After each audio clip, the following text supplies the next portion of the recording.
I love pottering around in a greenhouse, and there isn't a gardener that doesn't relish the opportunity to grow plants that wouldn't thrive in our northern weather, particularly in winter.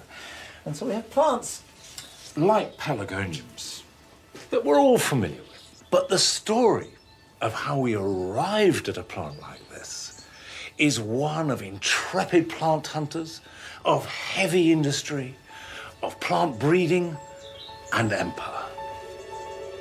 In this series, I'm exploring the secrets behind the history of British gardens over the last 4 centuries, and looking at not just how they've changed, but why and who drove that transformation. These guys were incredibly intrepid. I've already explored the gardens of the 17th century, which were shaped by religious beliefs and superstition. And am I reading this right? That what we're looking at is a labyrinth. And the 18th century, when formal planting was swept away and the landscape movement transformed our great estates. And in this episode, I'm investigating the gardens of the 19th century, when a new breed of plant hunters scoured the earth to bring back exotic specimens. Look how beautiful it is. When developing industrial technology meant that British gardens started to include innovations that were magnificent, practical, and occasionally eccentric. Not everybody had a camel. No, I can imagine that. And social changes meant that everyone, from royalty And this is where Albert would come to look at his tree planting. to ordinary working people, so Paxton was flogging to the masses, could enjoy gardens for the first time ever. I believe that gardens are every bit as important as the buildings that we live and work in. And if we can unearth their secrets and listen to the stories that they can tell us, we get a unique insight into our history and what makes us the people that we are today.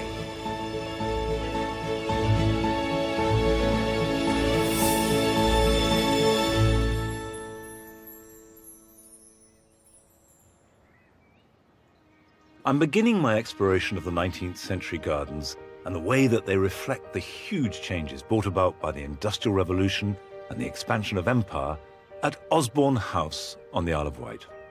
This was the home of Queen Victoria and her husband Albert, the 2 figures who dominated the era. When Victoria and Albert came here in 1845, they knocked down the existing building. They wanted to make an absolutely fresh start.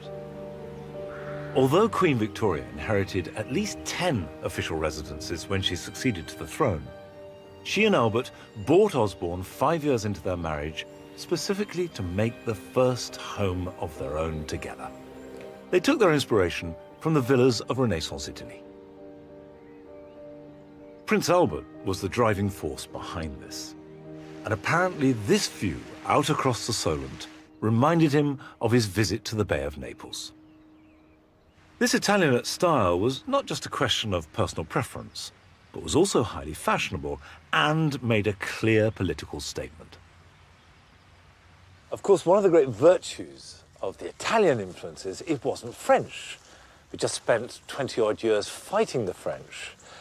So to find this new, rather different culture was absorbed eagerly. And the whole difference between Italian gardens and, say, French was the French were cool, formal, elegant and balanced. Italian gardens had more verve. Yes, you had the formality, but also lots of statues, lots of water, pots with lemons in them. And the formality was filled with plants. And of course, this exactly chimed with what the Victorians wanted. And I've been to lots of Italian gardens, and you see the paths. They tend to be rather smaller than this. The beds are rather bigger. I was trying to work out why here at Osborne you have such wide paths. And then I realized it's because you have this queen, diminutive in height, but wearing enormous dresses, and her ladies-in-waiting, sweeping round these paths, and they needed to be wide, or else they wouldn't fit. By the mid-1840s, when Victoria and Albert began laying out the house and garden at Osborne, Italianate garden design had become widespread and was a reflection of Britain's renewed confidence and wealth that followed the end of the Napoleonic Wars. But despite being in high fashion and the very best contemporary taste, what's really striking is just how personal every aspect of this royal garden was. We've got an extract from Victoria's diary, her journals. Breakfast out of doors. She loved having breakfast outside, in this very place, I think. Really? The garden was really important. Now, you've got this lovely little drawing which has been pasted onto it, which is her, isn't it? Yes. This is her sketch of the large flower vase. Rather good, isn't Oh, it? I was going to say, she's very good at it. She's very good. Yeah. And this is completely fascinating, because if you look at these drawings here, these are pages from a catalogue of works in artificial stone. And we know that Albert and Victoria actually bought quite a lot of the urns and the vases in the garden from this catalogue, which is sort of not quite IKEA, let's say home base. And I suppose if you're used to living in the splendour that they lived in, it's actually rather nice to come somewhere that's much simpler. Yes, it wasn't as though they didn't have a few bits and pieces elsewhere, was it? No. There is something endearing about the image of Victoria and Albert poring over catalogues and choosing a mass-produced urn or statue, and indicates a restraint that earlier monarchs and grandees rarely displayed. And if it also displays a lack of flamboyance, it does show a monarchy that is in tune with the modern world around them. What makes this garden so Victorian is the combination of the energy that just runs through everything, and also this infatuation with process and industry. Everything is new, everything is changing. So the fact that the terrace took an enormous amount of earthworks and needed a 25-foot retaining wall, so much the better. And that this, which in Renaissance Italy would have been lovely, soft carved stone, is concrete. It's as though the aesthetic is in thrall to the process. Victoria and Albert seemed to take real pleasure in the process of constructing their garden. Once the terraces were finished and the various pots and ornaments duly purchased, they, and in particular Albert, took an active part in its planting. And if not actually wielding a spade, he was managing every detail from his control tower. And then look, isn't it amazing? This feels like a sort of a ship's mast or something like that. It feels like something built by naval builders, doesn't it? So you come out of this little door. Oh, bang my head, that's all right. Right. And then this view. And this is where Albert would come to look at his tree planting. When he wanted to plant a tree, he would get a man to stand out there with a flag, and Albert would be on the tower, and he would sort of, you know, tell them to move it a bit that way, or, you know, adjust the position. Yeah, so he would be standing up here and going left, Yes. like that. and they would get it right. You look around and there are trees everywhere. Did he really control the planting of all these trees, or was it something that happened once or twice and has become part of the Albert myth? Well, I think he had a huge interest in trees and tree planting. He made his own nursery. Victoria complained vigorously that he spent far too much time in the woods, sort of, clearing them up and also planting.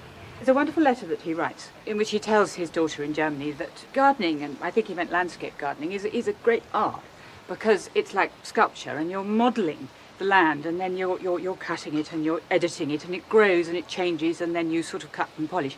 And he loved doing it. I mean, this was something he could control. I mean, unlike politics or Queen Victoria, he could really control this land, and I think you do get that from that view, which I'm sure was created by Albert.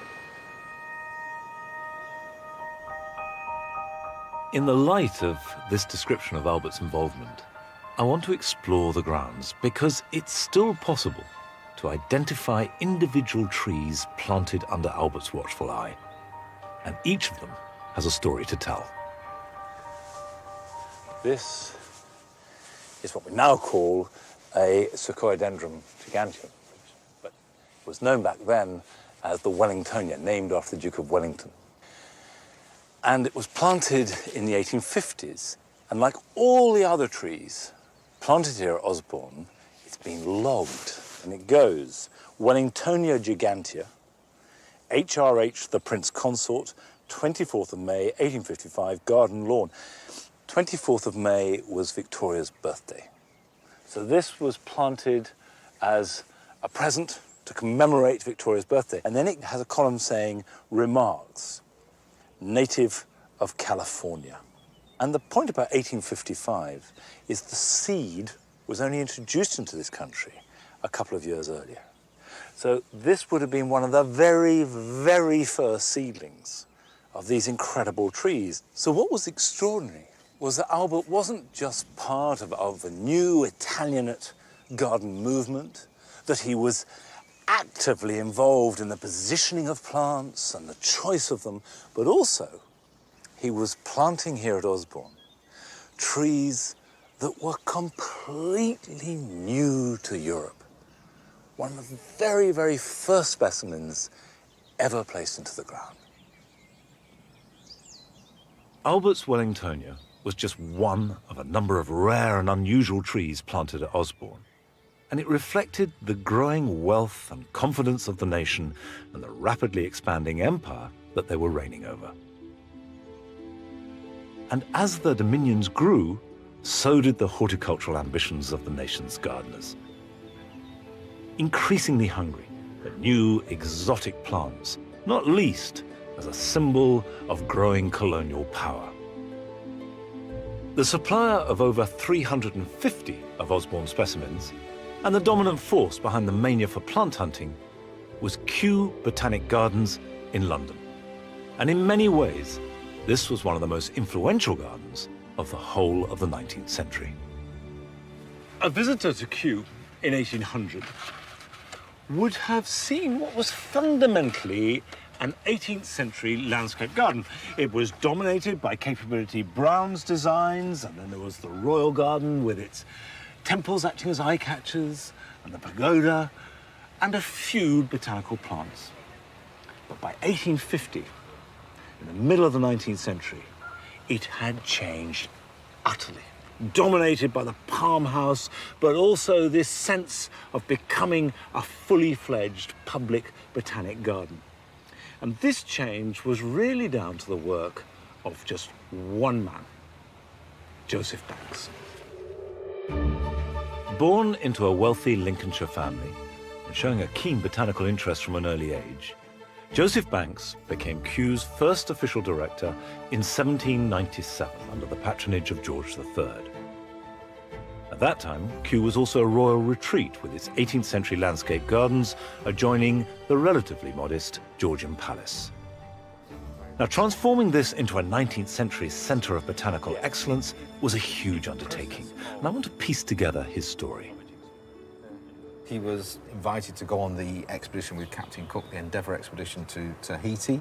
Now, as well as being invited, it was a really expensive thing to do, wasn't it? Well, it did cost a lot of money, but then, of course, he did have the money to support it, and he was self-supported and all. So he was prepared to spend his considerable wealth Yes, on plant hunting. yes, absolutely. That's That's unusual, isn't That's it? quite something, yes, Yeah. yes. He brought back about 1,300 new species of plants. Plants that had never been seen before, were unknown to science before that. It's worth just stopping there and taking that in.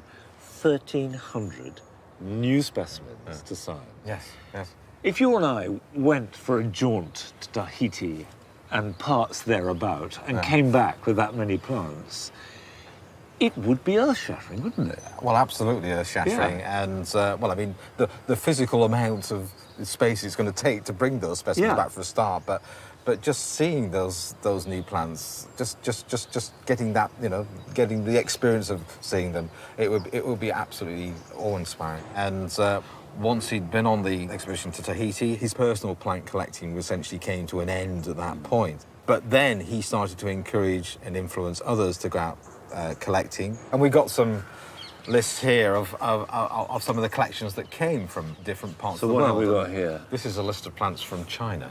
So, a list of plants from China by Captain Wilson for favour of Sir Joseph Banks, 1802. And these are extraordinary plants. I mean, these are really, really exotic and unusual for them. Yes. Even now, you know, gardenia, plumbago, hibiscus, passiflora, we've got gingers. So he really was the instigator Yes. of that great 19th century drive Yes. to bring plants back. Yes, yes, yes. Joseph Banks' personality dominated everything at Kew, even down to how they handled individual plants. There's a story I love of a plant coming in and Banks coming to inspect it and grabbing it and putting it on top of his head as he walked away so that no one else could physically get hold of it. Banks triggered a plant hunting frenzy. And people now travelled to the extremities of the globe in the search for new specimens. Banks was determined that Kew should become the greatest botanical garden in Europe, and he jealously laid first claim to any new plant that arrived on British shores. I've always been fascinated by these early plant hunters, not least because one of my forebears, George Donne, was one of them. And he, like so many of these explorers, was Scottish. So my next stop is Edinburgh Botanic Garden. These guys were incredibly intrepid. If we take David Douglas as an example, this gentleman here, in his mid-20s, sometime around in the 1820s, was sent out to North America, and he walked across North America from sort of near Hudson's Bay right across to British Columbia. I think it's about 3,000 miles, something like that.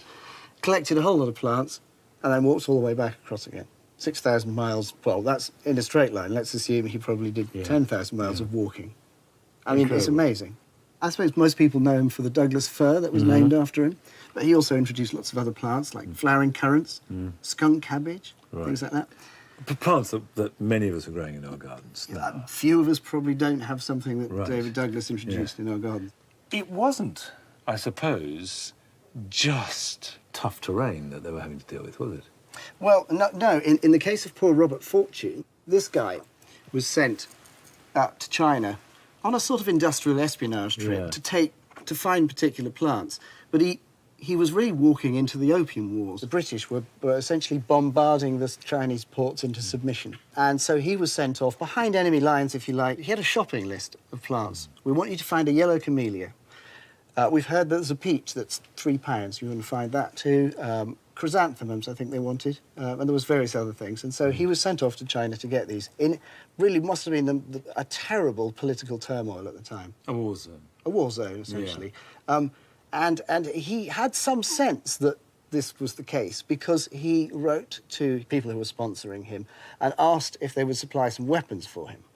And if you look at this letter here, basically what they do is they suggest that he take a stout stick. I'm much disappointed at the resolution of the committee with regard to firearms. I may have an opportunity sometime to get a little way into the country, and a stick will scarcely frighten an armed Chinaman. You couldn't make that up, could you? I'm off, dear. I'm going to fight the Chinese, and I've got my thick stick. Well, you'll be pleased to hear he got his arms. Did he make good use of them? Well, it turned out that on his way back from China with all his booty, he was on a boat sailing down the river, I think it was out into Shanghai, and was attacked by 6 lots of pirates. And he was the only armed man on the boat, so he waited till the pirates came almost alongside, and they were firing at him at the time, and he basically shot them. I don't know how many pirates he actually shot dead. Although the plant hunters went to incredible lengths to collect their trophies, the hardest part was keeping the plants alive between collection and delivery. Indeed, there are contemporary accounts of up to 95% of specimens failing to survive the journey home. But this was the age of invention, and when a problem presented itself, it didn't take long for someone to come up with a solution. That goes on like that. This is a replica, quite an old replica, of an 1836 Wardian case. Now, the Wardian case was invented around about 1829 by Nathaniel Bagshaw Ward. And although it does manage to look like a cross between a sort of weather station and a chicken shed, it changed everything. Because it meant that for the first time, plant collectors could bring live plants back home with them. And what happened was that the sides lifted up. This is quite fragile, so I'm actually just going to take that off. But In this area here, you make a bed, you fill this bottom layer with soil or compost, and then you plant into it. And basically, it becomes a travelling greenhouse. And so the specimens that you've forded rivers and climbed mountains and fought off bandits to collect can be brought back live, and if they're brought back live, A, you can impress and show people, and B, you can take cuttings and collect seed and grow them on. And of course, for trade purposes, that was really important. So if I take some plants here, all of which are from China. In fact, we've got here Robert Fortune's. This is Trachycarpus fortunea. So he would have taken it out. Probably wouldn't have got it in a pot with the roots nice and neat, but there'd be a bit of substrate there, and he could just pop it in, and it's in a growing medium. And it would take quite large plants. Obviously, the shape means that there's room for plants to grow. And once they're in here, they can be watered. You can let air in by opening the sides. You've got light, you've got shade, you've got a little micro system. And of course, they can be kept warm if you're moving around. My ancestor, George Don, collected plants in the 1820s in West Africa and Brazil and the West Indies. Now, these are all plants that needed heat. And then he went up to New York, where he intended to stop and collect more plants, but it was below freezing. And the plants that he had from the warmer countries were dying. So he had to return home as quickly as possible, and as it was, still quite a few of them died. Had he had a Wardian case, the chances are they would have survived. For all its simplicity, the Wardian case transformed the movement of plants around the world, as one of London's leading nurserymen stated. Whereas I used to formerly lose 19 out of 20 I imported during a voyage, 19 out of 20 is now the average of those that survive. Once plants could be reliably brought back to this country, the next challenge lay in successfully growing them in our British climate. And the man who had gained greatest fame for addressing this problem was Joseph Paxton. He was a gardener, engineer, inventor, and one of the 19th century's towering figures. So I have now come to Chatsworth in Derbyshire, the home of the Dukes of Devonshire, and where Joseph Paxton forged his career. Funded by the enormously wealthy 6th Duke, Paxton created some of the greatest engineering feats of the age here. The most famous surviving example is the Emperor Fountain, which he created in 1840 to commemorate an upcoming visit of the Russian Tsar, Nicholas II. To celebrate this royal visit, Paxton devised an outrageous piece of theatrical engineering. He had a reservoir 9 acres big dug, and then over a mile of metal piping put in the ground and brought down to the canal. And all this was to create a gravity-fed fountain. Still as it is, operated and turned on by this key exactly as it was back then. But the point about this fountain was that it was to be the biggest ever created. And today, it's still operating in the same manner. It's astonishingly impressive. As it turned out, the Tsar cancelled his visit and never saw the fountain. The Chatsworth estate provided Paxton with the perfect arena to nurture and parade his genius, and the present 12th Duke is in no doubt about the impact Paxton had as a result of being employed by his ancestor. This is a painting of the Bachelor Duke, the 6th Duke of Devonshire, and he did many wonderful things at Chatsworth, but perhaps the most important was employing Joseph Paxton. And there's rather a charming account in here. This is the Bachelor Duke quoting Paxton's own diary. Paxton's account of his arrival. I left London by the comic coach for Chesterfield, arrived at Chatsworth at 4:30 in the morning of the 9th of May 1826.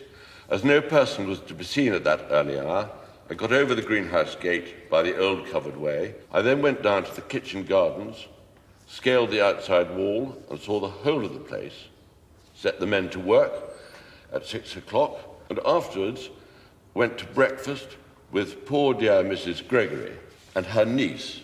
The latter fell in love with me, and me with her, and thus completed my first morning at Chatsworth before 9 o'clock. Extraordinary. Not a bad day, not a bad start. Do you think that was a caricature, that he was making fun of himself, or he really was this extraordinary man just bursting with energy? I think he was amazingly energetic. He was 23, it was a great opportunity.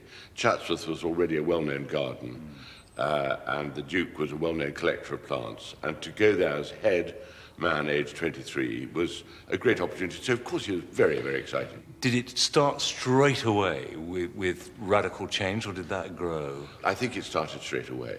I think that they were absolutely suited to each other. The Duke had lots of money and lots of energy. Paxton had even more energy and brilliant ideas. Do you think that this would have happened if these two men hadn't met here at Chatsworth? I think Paxton would have done it. I cannot believe that genius, which is what he was really, would have been suppressed. He'd have found another opportunity somewhere else. Chatsworth would have lost. The sixth Duke and Paxton between them created one of the great gardens of the age. The Duke used his wealth to indulge his passion for plant collecting, and Paxton employed his energy and genius to create 22 glasshouses to contain them. One of these was revolutionary, and was to have a huge influence on glasshouse design and gardens for the rest of the century. This site, where the modern May stands, is all that remains of Joseph Paxton's incredible great conservatory. I've got a photograph of it here. It's this monumental glass structure, and the base of it is this wall, and there they are. There are the walls. And I've seen pictures, but until you come here, you don't get a feeling of what an audacious project it was. The glass must have been as tall as those trees, and the path through it was wide enough for 2 carriages to go side by side. And Paxton, with no training, made this structure in 4 years that transformed everything. It took glass houses and conservatories, which did exist, but in a modest way. It took them completely to another level. Rare and precious plants coming in from around the world could be put together like a garden. And what he did was to unlock the door through which a completely new style of gardening passed through. The creation of the great conservatory at Chatsworth was the result of the combination of Paxton's genius and the Duke's great wealth, but its construction was also entirely dependent on new developments in industrial technology.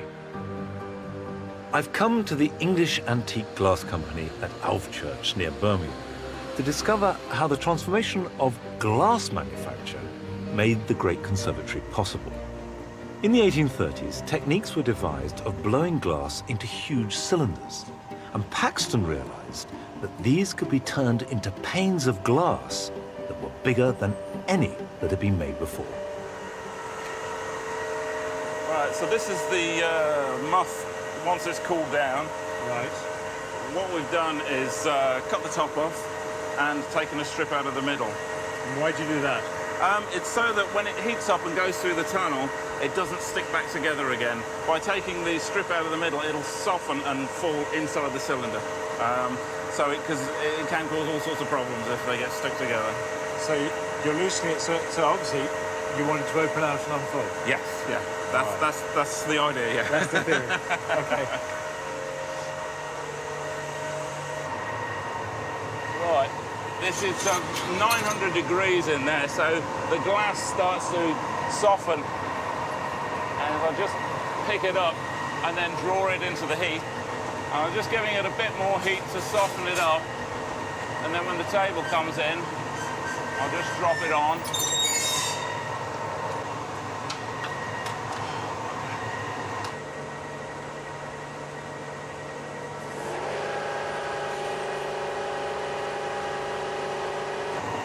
So that's just simply flattening it? Yeah, just push it down on it and flatten it as best as you can.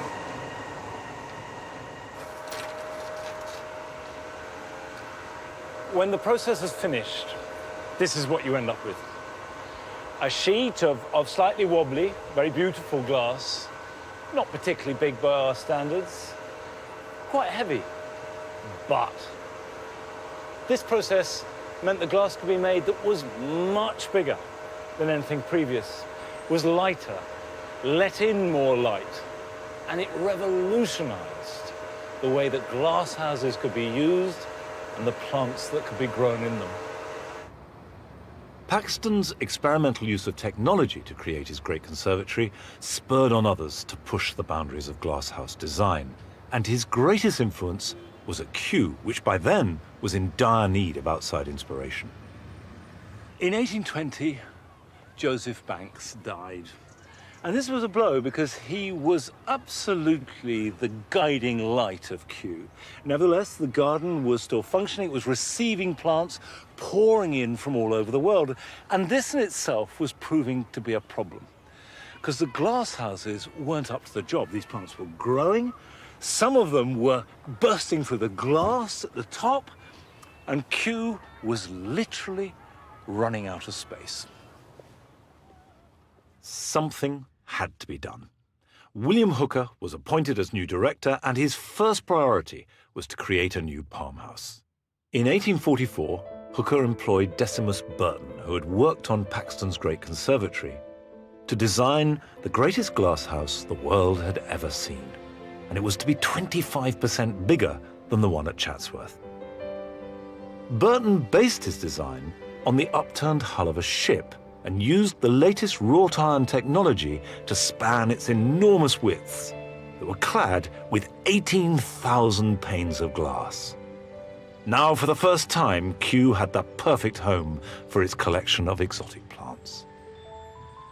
It feels like the rainforest, which presumably very, very few people would have known what that was like. I agree. Yeah, you know, nowadays we take it for granted. We can jump on a plane and end up half the other side of the world. I like the fact I'm being dripped on. That's part of the rainforest experience. That's the rainforest experience. It was very experimental. Yeah. They had to try different things out at some points and increase the ventilation from the roofs to draw the heat out. How does it work? I can show you. We've got box vents that run around the lower part of the house. Yeah. And then we've got vents on the vertical parts that are above. And they're all manually controlled here in the Palm House. So essentially, in all of these little boxes here, you've got a few buttons. And if I press... that's not manual, that's electronic. It's electronic. As you say, back in those days, you would have had a winding system and it would have been a lot more intensive to work on. But here, I just press this little button and you'll see the vents opening above you. Now, it's really important to maintain this humid tropical climate. Yeah. So we do control it. I tend to try and keep it about 25 degrees before opening up these vents. In 1848, how was this heated? It was heated by having boilers underneath the ground, beneath where we're standing, and then having cast iron pipes that ran under these grates. So they came up through the vents, the heat came up rose up through the base of the house. There's still something beneath the ground. Let's have a look. Now, what's this? So this is where the original boilers would have been. There were 6 in this wing of the house and 6 in the northern wing of the house. So they were split across the basement. And how were they fired? Well, they were fired by coal, which was brought in from a tunnel, which is just through here. So that's the end of the tunnel. This is the end of the tunnel. It goes about 150 metres, pretty much to Kew Road. Yeah. And there was a miniature train track running down here, and then they would have had the carts being pushed along this little train track, up and down this, all day, to fill these boilers full of coal. So a railway system.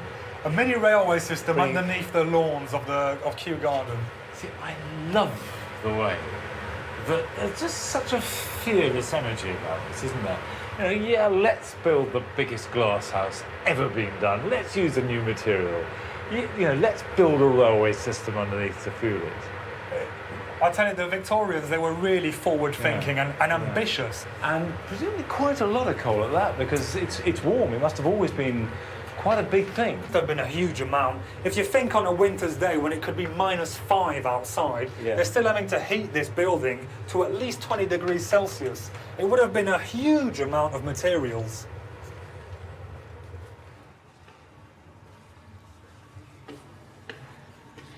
It's fascinating to think that beneath the lakes and the lawns of Kew is this Victorian industrialised complex servicing it. And this astonishing building, which could not have been made 25 years earlier. It was right at the cutting edge of all technology, with its use of wrought iron and its new use of glass, and the heating system with the coal wheeled in by a railway underneath, and also the smoke taken away underneath the ground too. The smoke came out underground, and right over there, that tower is the chimney stack for those 12 boilers. And I love this idea of the subterranean energy creating this rather settled, triumphant, domestic domain. Kew's Palm House was bold, experimental, and in true Victorian spirit, practical. The garden now had space for new introductions, and its existing collections had a permanent home. And you can still see one of them growing here today.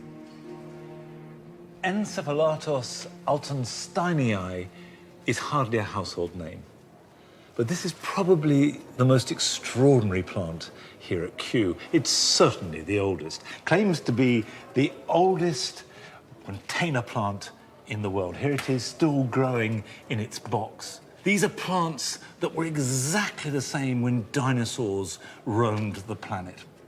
It grows incredibly slowly, just 1 inch a year. But it's growing steadily and will go on growing long after you and I and probably all the other plants at Kew have faded away.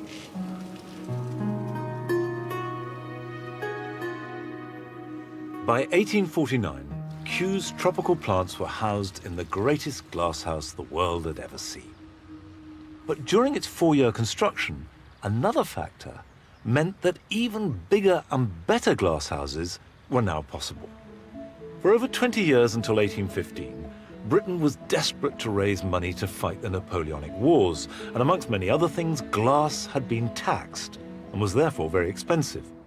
But in 1845, the glass tax was removed. So William Hooker commissioned Decimus Burton to create a glasshouse that was even bigger. These are some of Decimus Burton's fabulous drawings that he did for the Temperate House, which was built about 10 years after his Palm House. And whereas the Palm House was an extraordinary adventurous building, experimental, trying out techniques that no one was quite sure would work, Burton's design for the Temperate House, it's a celebration. 100,000 panes of glass, looking itself like a palace, as well as a working machine. And it does seem to me as almost the perfect example of the Victorian combination of materials, technique, and design expressed in a garden.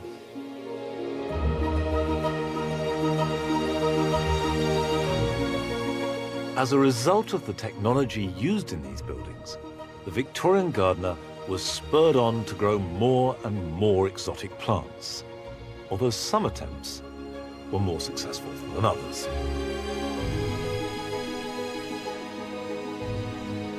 In 1837, seeds from the biggest water lily ever seen were brought back from South America to Kew. They spent 10 years trying to induce it to flower, but without success. So they grudgingly agreed to let Joseph Paxton grow it at Chatsworth. Not only did Paxton manage to grow this amazing plant with its enormous leaves, but also he persuaded it to come into flower. So it was Chatsworth and Paxton that had the honour of presenting this flower to Queen Victoria, and not Kew that had shared the precious plant with them. Behind Paxton's success lay the combination of botanical curiosity and practical horticulture, the two coming together to grow this wonderfully exotic plant. I've come to Edinburgh Botanical Gardens, where they continue to nurture this extraordinary water lily with the same passion as our 19th century forebears. You know how deep it is, and this is uncharted water territory for me. So what we'll do is we'll collect the flour.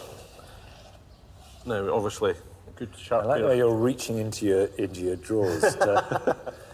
So he's on a very prickly stem. Yes. I bet when he presented it to Queen Victoria, he didn't hand it to her. That is too spiky for anyone to hold. They had problems getting it to flour, didn't they, originally? How did Paxton do it? What was I the think secret? the secret was, obviously, he realised where the plant came from. Yeah. He realised the water temperature, and I think that was the secret, by keeping It's warm, isn't it? Keeping it warm, Yeah. yes. And I think he, from the records that I've seen, I think he tried to get the water up in the high 20s, low 30s. So obviously at that time, that was quite an undertaking. And obviously he had a mission to get this plant to flower, and he achieved that. He got it through.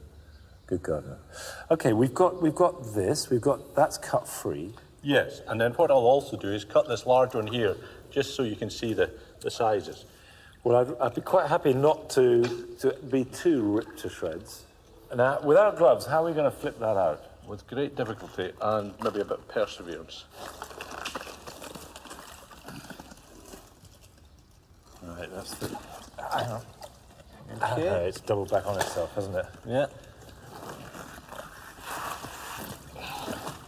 That is really spiny. It's like cactus rather than bramble, isn't it? But look how beautiful it is. The colour, the structure, the shape.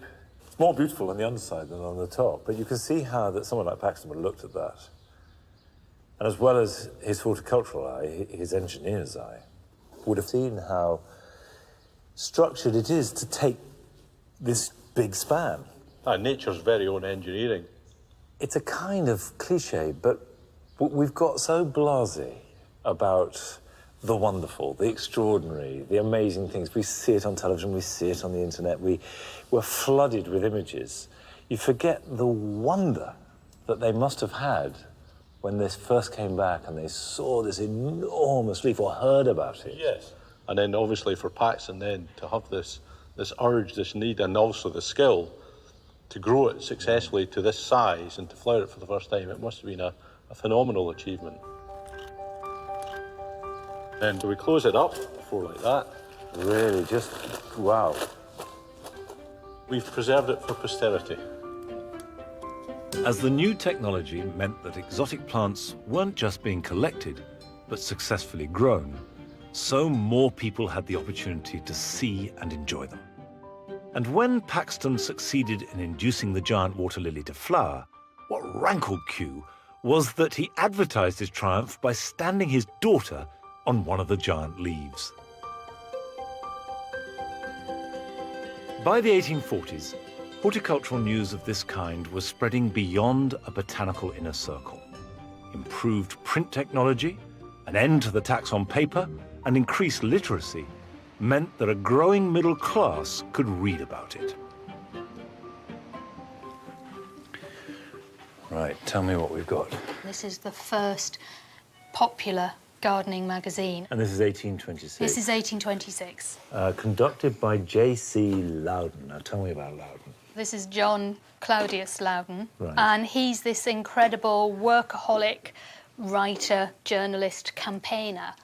And he sets upon himself to, I think the quote is, raise the intellect and character of all who conduct horticulture. And who's this for? Well, this started off quarterly and cost 5 shillings, which about £20 equivalent. So this is not your working man gardener. This is somebody who employs a gardener. So what you find in here is a mixture of the latest news about new procedures. It's about keeping up to date. Right. But he goes around the world. The gardens of Denmark, for example. It's not the sort of thing that's going to leap out the newsstands, is it? Well, it did It? actually. So what sort of sales are we talking about? The first issue sold 4,000 copies, which in those days, that's pretty impressive. Was this the only garden magazine around? No, not by a long shot. This was such a success. There was such an appetite. The really successful, arguably most successful garden magazine of the 19th century is this one, Gardener's Chronicle. This is a weekly magazine. Yeah. And this is sixpence, so this is really affordable now for And full of adverts, I see. absolutely chock-a-block with adverts. And here we've got an advert for... Sir J. Paxton's patent hothouses for the million. It's a really catchy little title. So not costing $1 million, but just for the hoi polloi. Very different to Chatsworth. So Paxton was flogging to the masses. He was and got very rich in the process. The middle classes could now keep abreast of all the latest horticultural advances. And as well as reading about them, they could now see them too.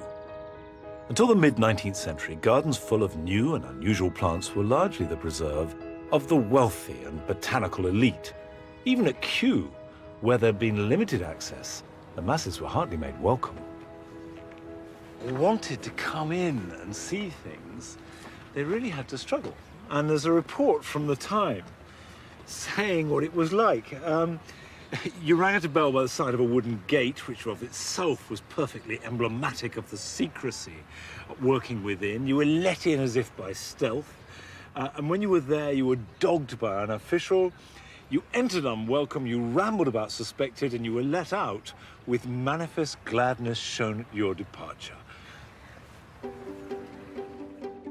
But in 1840, Queen Victoria gave Kew to the nation, and it quickly became a favourite place for the horticulturally empowered middle classes to visit. At the same time, there was a growing feeling that gardens should be available to everyone, regardless of wealth and class. So I've come to Derby, where Britain's first public park was created. In 1800, Derby had a population of just over 10,000. But by 1850, that had quadrupled to over 40,000, and it was a big, busy industrial town. And most of that population was made up of workers who had come in to serve the factories that were growing up. And they were poor and living in pretty grim conditions.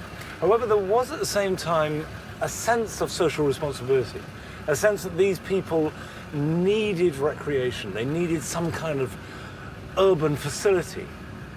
And so in Derby, they set about providing just that. After all, it was the urban working class that enabled the transformation of the gardens of the elite, so it was fitting that they should now have a garden of their own. It was the brainchild of a local mill owner, Joseph Strutt, who spent £10,000, about $250,000 at today's values, in creating it. And he turned to John Claudius Loudon, the editor of the Gardener's Magazine, to design the arboretum on the 11-acre site on the edge of the city. Loudon's design was carefully contrived to maximize the available space, with serpentine paths running through the trees, which in turn were planted on landscape mounds to contour the view. To find out more about the story of the park, I spoke to its manager, Mick McNaught. So all the earthworks were done by Loudon? Yes. Why was that, do you think? There's two real forms for the sculpted landscaping here. One, it's a very small site, it's only 11 acres. So everyone was aware that if it was left flat, if it was left entirely flat, you'd be able to see from one side to the other, and you'd really get a sense of how small it was. So the mounds were there to give a sense of space and seclusion, so that people walking down this path wouldn't see the people walking down that path. Did Loudon do a plan? He did. He did a fantastic plan. Yeah. I'll have to get my glasses out. Yeah, me too. We were old and blind, but we'll go with that. Two old boys having a look at it. There's several plans in here. So where are we standing now? We are now standing, it's upside down for where we are. So you're actually best off looking up here, and we're along this path here, round about this point there. And these numbers relate to trees that were planted by Loudon? Yes, there's a whole... So are there any original ones that we can see? There are. I mean, there's a fantastic example of a pseudo-acacia here. Specifically demonstrates Loudon's desire to show a tree to its full advantage. Very much wanted to see the root structure being displayed, so as such left instructions that all the major plantings should be on top of mounds to encourage the show of the roots. He goes into the minutest detail of the tree through a season, from the fresh, verdant growth and how it changes all the different colour changes to trees and leaves that most of us just don't notice. And he very much wanted to show trees off just to their absolute best, and that was a passion that he held. Now, it might seem that an arboretum is an odd choice, but actually it exactly fits the time. For a start, they're beautiful. Arboretum are lovely places to visit. Secondly, it was an open space. Consider that most of these industrial workers had come in from the countryside and they were living in what we would regard as slums. So just a space like this was a lung. It was a green piece of freedom. And the third consideration, and probably the most important, was the education that was involved. Arboretums aren't just trees, they are a collection of rare and unusual trees gathered from all over the world. Plants, remember, coming in from the world as plant hunters were bringing them back home. And then they're grouped in collections so you can see different types of a certain species. And for example, I came in today and this tree behind, I couldn't recognize it, couldn't identify it. Looked it up, and it's Magnolia acuminata, surrounded by other magnolias in this area. So I've just had the most perfect Victorian experience. I've wandered around, wonderful trees, light filtering through the leaves. It's an open space, free from the hurly-burly of Derby and the town outside, and I've learned something. The park was an instant success, and 8,000 people attended the opening in 1840. It also began a trend, and by 1880, nearly every town and city in the country had its own municipal park, complete with lakes, fountains, lawns, and promenades. Like Derby, many were sponsored by philanthropists, from local industrialists to the wealthy landowners like the Dukes of Devonshire. Some were designed by the greatest gardeners of the day, like Loudon and Paxton, who created Buxton and Birkenhead parks. And all, like here at Cannon Hill Park in Birmingham, were established with the same Victorian belief in technological, social, and moral improvement. It's extraordinary that this land, which was marshland, was converted into a park in just a few months. It was commissioned in March 1873 and opened on the 1st of September of the same year. We couldn't do that now. And it's a tribute, above all, to the incredible Victorian energy. But once it was opened, it then had to be maintained, and energy alone wouldn't do that. To keep this in the manner to which the people of Birmingham needed it and wanted it, you needed technology. This led to a machine that is very familiar to our modern eye, although with an unusually literal take on horsepower. Right. What date's this? This is from the 1880s. It's called the Green Silence Messer. Right. Which was a new super-duper model, which in Latin means silent cutter. Well, let's see it cut silently. Let's see how this works. Oh, there we go. It's cutting nice, isn't it? Can I have a go? Straight line, stay. Right. Whoa, whoa. No, she's not going to stop. She's going. Right. And anything I have to do? Say walk on. Okay, fine. Walk on, Star. Walk on. Whoop, she's on.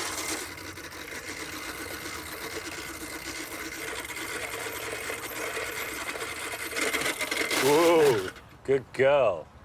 How much would this have cost in 1885? Around about £50. It's quite a lot of money. Yeah. And the lady that asked us to have a look at this one, she said the coachman had some tricks that didn't want the horse to sort of poo on the lawn, so he used to take the horse and the lawnmower over to the bushes where he'd do a little whistle. The horse would relieve itself, and then they could go back out and cut more grass. That is really clever, isn't it? I mean, to poo on the whistle is extraordinary and a great trick. One of which we'll just leave that where it is. So, I mean, that's actually not a stupid consideration. You don't want horse muck all over a lawn. What about hoof prints? So they would have had leather boots. Why is she not wearing leather boots? We tried them this morning, but she didn't like them. I think they're the wrong colour for her. Really? The wrong style? Yeah. Wrong heel on them. These are the leather boots. This would have been a donkey boot, and you can see how much wear it's had. Oh, yes, look, it's worn. Yeah, that's it's ready for resoling. These would have been pony boots. Those are the horse boots. Up to the Shire horse boots. That's wonderful, isn't it? I mean, they even went up to an elephant lawnmower and a camel lawnmower. Really? Of course, elephant and camel's ideal for walking on grass because they've got such a big foot. I've got a picture here of a camel lawnmower in the 1800s. So you have. And that would have been a normal horse mower from the same sort of period. But presumably that's a gimmick. Not everybody had a camel. No, I can imagine that. Although these mowers required quite a lot of man, horse and occasionally camel power, it meant that it was possible to cut grass more quickly, more often and more easily than ever before. And for a public park, it meant it could all be done more cheaply. Manicured lawns and exotic trees became a mainstay of public parks, subtly reflecting the technological advances and inventiveness that had transformed gardens across the country. But it was the arrival of colour that provides probably the most enduring legacy of Victorian gardens. We take this for granted now, but it wasn't until about 1860 that flower beds were introduced at all into public parks. And these were the fruits of the plant hunters who had risked life and limb to collect them, and the botanical gardens like Kew in Edinburgh who had learnt to nurture them. To find out more about these famous Victorian planting schemes, I spoke to the horticultural historian, Brent Elliott. Here's a particularly famous carpet bed.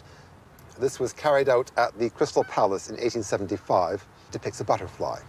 And in the 1880s, this style of emblematic or zoomorphic patterns in carpet bedding spread around the world. You could say it was the first international style since the English landscape garden. But that creativity doesn't come out of nowhere. What was it that provoked it or enabled it? You needed a range of plants that wasn't available as natives. So you needed the plant introduction and you needed the technology to keep these plants going. Why couldn't this be done with native plants? They all have a tendency to be basically green. And if you wanted different reds, blues, and yellows, then you did have to rely on foreign plants. The one plant of European origin in this bed provides the green background here. So the combination of all these things means that until the second half of the 19th century, this sort of thing would just not have been very feasible. From flowers in a public park, concrete urns in royal gardens, popular magazines for a new middle class, Wardian cases to collect plants by the thousand, to Kew's triumphant glasshouses, all were symbols of Victorian innovation, technology, and supreme confidence.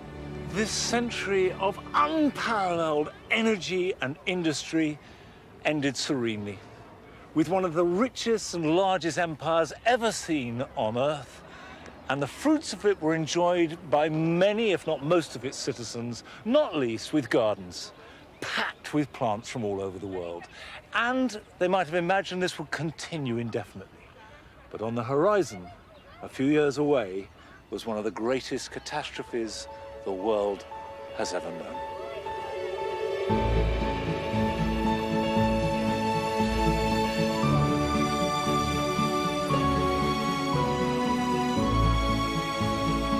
Radio 4's Gardener's Question Time visited Lincolnshire this week with Peter Gibbs in the chair. It's still available on BBC iPlayer Radio.